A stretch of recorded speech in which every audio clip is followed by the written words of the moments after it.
Hey guys, it's Sierra and Izzy back to you with the new Honda trick. With the new redesign of the 2023 Accord, you also have a new interior setup.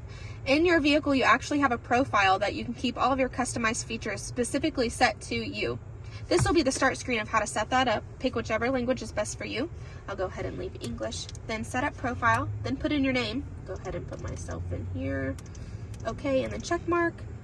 And then these are all the things that it's asking for access to as far as your phone, any of your contacts, your previous phone calls, your microphone, any media, pictures, things like that.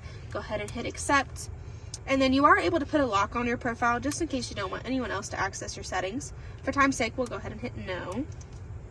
And then done for now. Go ahead and connect your phone to Bluetooth. You'll hit Honda Accord pair. And then this is just asking to sync your contacts. You hit yes.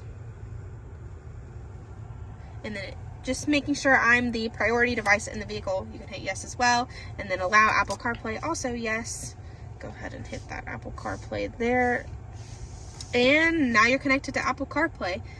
You can also go back home and you can change any of the settings in your vehicle as far as your collision mitigation, your seat settings, all in vehicle settings.